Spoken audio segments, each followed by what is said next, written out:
Part 1. Please find a quiet place to sit or lie and to listen to this audio. Once seated or lying, close your eyes. Focus your attention on your breath. When you're ready, inhale slowly. Let the air fill your lungs, and then exhale slowly. Let the air escape from your lungs. Inhale again, and then exhale again. Notice how your stomach rises as you inhale and falls as you exhale. Rises as you inhale and falls as you exhale. If your mind wanders, don't be concerned. Just gradually shift your attention back to my voice. Now for a moment, think about the room in which you are sitting or lying. Where is the door or doors? Where are the windows?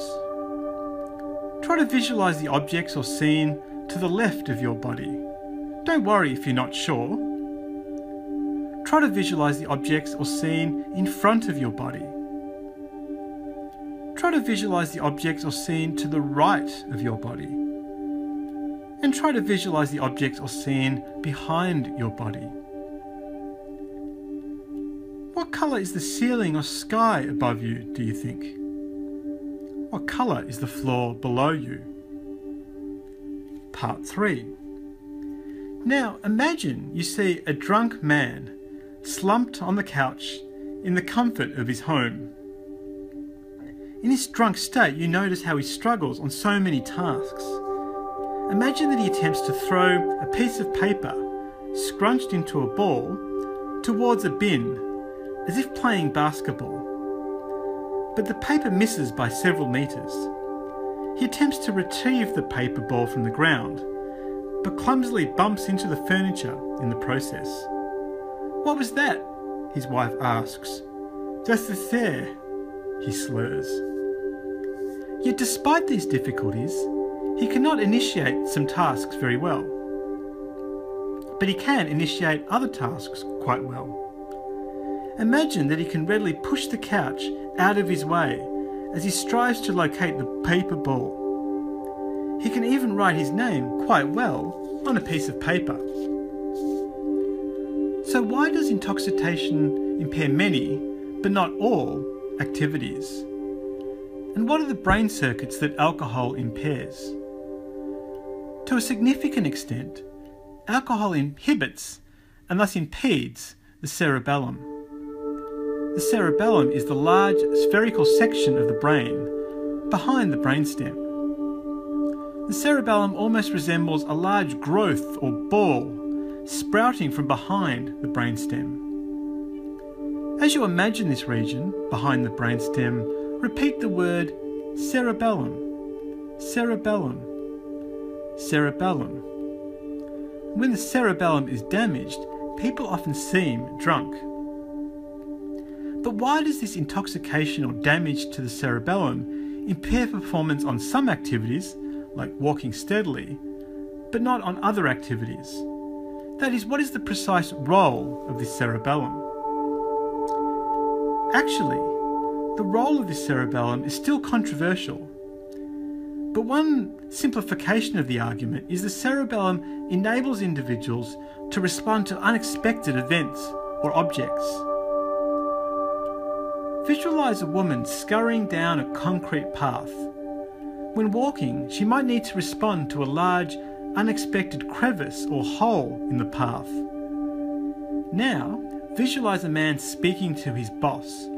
When speaking, the man might need to adjust his words in response to an unexpected frown from this manager. Admittedly, rather than only the cerebellum, actually many regions of the brain help people adjust to unexpected objects or events. The cerebellum, however, is especially important in helping people adjust the precise timing of responses.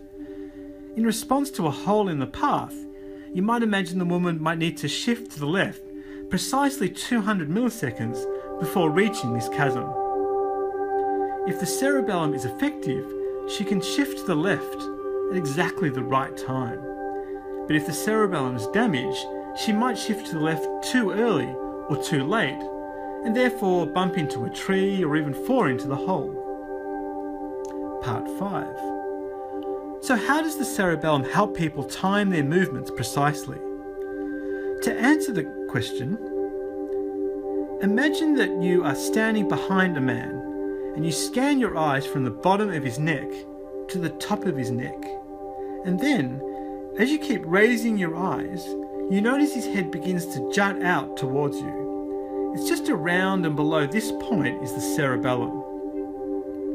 Now imagine you can see inside his skull and can see the cerebellum on each side of the brain. From the side, the cerebellum resembles a sphere. But from behind, the cerebella on each side, when combined, resembles a seated cat but without a head. Now the cerebellum is about 10% the size of your brain. Don't worry if the image is hazy rather than clear. Just try to maintain some image of the cerebellum as best you can. You now zoom your focus onto the outer shell or the cortex of this cerebellum. And on this outer shell, you notice thousands of neurons or cells that resemble sort of flat trees called Purkinje cells. These Purkinje cells are arranged in perfect rows and columns. The canopy or top of each tree, or Purkinje cell, lies at the surface of the cerebellum, whereas the root of each tree, or Purkinje cell, protrudes deep inside the cerebellum. And as you maintain this image, repeat the term Purkinje cells, Purkinje cells, Purkinje cells. Besides these tree or Purkinje cells is another set of cells. Each of these cells, called parallel fibres, vaguely resemble the letter T. And the top of this T extends across the surface of this cerebellum and aligns to one row of Purkinje cells. The stem of this T burrows inside the cerebellum. As you maintain this image, repeat the term parallel fibres, parallel fibres, parallel fibres. So if you can, visualize one row of Purkinje cells, resembling trees, with the root tunneling into the depths of this cerebellum. And then imagine the top of the T or parallel fibres passing through the tops of these Purkinje cells, whereas the stem of this T or parallel fibres burrowing into the cerebellum. Part 6. But how do these tree or Purkinje cells and T or parallel fibres work? That is, how does the cerebellum help people time their movements? To answer this question, at least partly, imagine that you need to delay a movement for quite a while. So for example, perhaps you've delayed your usual tendency to turn into a specific street because a mouse has scampered across the road. Imagine waiting momentarily as the mouse scurries across the road. Information about the mouse and other features of the environment are ultimately transmitted from many regions of the brain to these parallel fibres of the cerebellum. And these other regions will somehow activate the parallel fibres. Now in this instance, because the mouse is quick and is observed only fleetingly, only a couple of parallel fibres are likely to be activated. And these parallel fibres extend across only a couple of rows of trees or Purkinje cells. So hence these fibres will activate only a couple of rows of tree or Purkinje cells. And these Purkinje cells then inhibit clusters of cells called deep nuclei embedded inside the core of the cerebellum. So just to clarify, in response to the mouse, imagine sparks of energy migrating from many regions of the brain to these parallel or T fibres of the cerebellum. Then visualize a spark of energy migrating across only a couple of parallel fibres, each of which resemble the letter T. And next, the Purkinje cells that intersect with these parallel fibres also send a spark of energy from the canopy or top to the roots. And finally, imagine this spark of energy inhibiting or quieting the neurons embedded deep within the cerebellum. And that is, these deep clusters of neurons were active before, but just for a brief moment are inhibited, as if soundly asleep in a peaceful dream. And so consequently, for this brief moment, these deep nuclei do not activate other parts of the brain as they usually would, and somehow these movements are fleetingly delayed. In contrast, suppose you now delay your usual tendency to turn into a specific street because a tortoise, rather than a mouse, has laboured across the road. Imagine waiting impatiently as the tortoise dawdles across the road.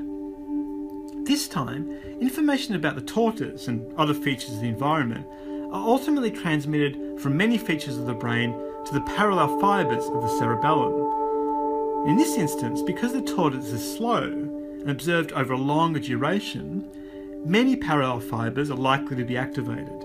And these parallel fibres extend across numerous rows of trees or Purkinje cells. Hence, these fibres will activate many Purkinje cells.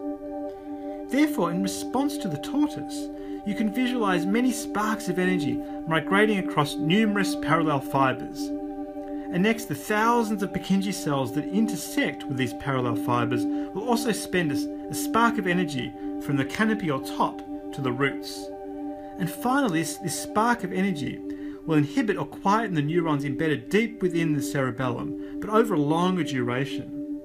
That is, these deep clusters of neurons were active before, but for an appreciable time are inhibited, as if sound asleep. Consequently, for quite a few seconds, even minutes, these deep nuclei do not activate other parts of the brain as they would usually, because they were inhibited or suppressed by so many Purkinje cells. And that is, the movements will be delayed for a longer time. In short, to represent durations, more parallel fibres are activated. Consequently, a wave of action potentials is activated across more Purkinje cells to represent longer durations. Hence, the Purkinje cells inhibit the deep nuclei appreciably and thus over a longer duration. And this narrative thus shows, at least roughly, how the cerebellum is organised to represent duration. But is the cerebellum actually more complex than perhaps this story implies? Well, definitely. But is this narrative sufficient for your purposes? Well, we hope so.